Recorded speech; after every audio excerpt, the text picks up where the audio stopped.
శ్రీలంకలోని వెడ్డాస్ అనే tribal group, వీళ్ళు ట్రెడిషనల్గా ఫారెస్ట్ డ్వెల్లర్స్, అడవిల్లోనే ఉంటారు, అక్కడే హంటింగ్ చేస్తుంటారు.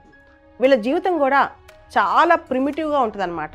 భారతదేశానికి చెందిన CCMB మన హైదరాబాద్లోనే ఉంటుంది, centre for cellular and molecular biology.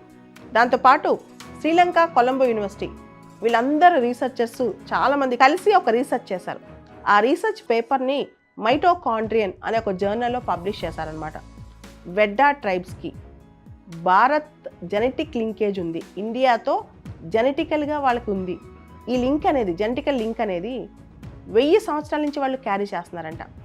వాళ్ళ భాష కొంత మారినా, వాళ్ళ ఆచారాలు కొంత మారినా, జెనెటికల్గా జన్యుపరంగా భారతదేశంతో వాళ్ళకి సంబంధాలు ఉన్నాయంట. దీన్ని ఈ సైంటిస్టులు రీసెర్చ్ చేసి తెలుసుకున్నారనమాట.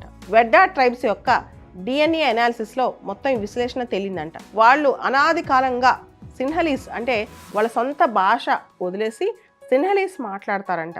కానీ వాళ్ళ జీవన విధానం మాత్రం శ్రీలంకలో అడవిల్లో జీవనం కొనసాగిస్తూ హంటింగ్ మీద బతుకుతారంట ఎక్కువ. వీళ్ళు ఎక్కువగా శ్రీలంకలో గుహల్లో, అడవిల్లో లేదా చాలా క్లోజ్డ్, అండ్ వాళ్ళ కమ్యూనిటీ మొత్తం ఒకటే చోట ఉంటుందంట, అసలు కొంచెం కూడా స్ప్రెడ్ అవ్వదు అనమాట. సాధారణమైన జన స్రవంతితో కూడా ఈ వెడ్డా ట్రైబ్స్ కలవరు అంట.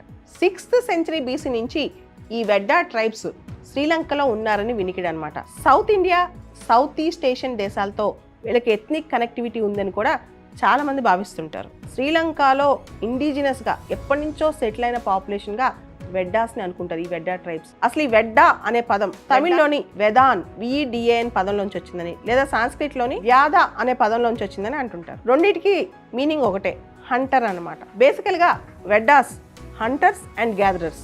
ఈ వెడ్డా ట్రైబల్ గ్రూప్కి ఇండియాలోని అనేక ట్రైబల్ గ్రూప్స్తో కూడా జెనెటికల్ లింక్ ఉందని చెప్పి అంటుంటారు. సంతాల్ జువాంగ్ ఒరిస్సాకు సంబంధించిన ట్రైబల్ గ్రూప్స్తో, యురులా, పనియా, పెల్లార్ ఈ 3 ట్రైబల్ గ్రూప్స్ జనరల్గా కర్ణాటక, తమిళనాడు, కేరళలో ఉంటారనమాట. వీళ్ళకి కూడా వెడ్డా ట్రైబ్స్తో జెనెటికల్ లింక్ ఉందని చెప్పి శాస్త్రవేత్తలు చెప్తున్నారు.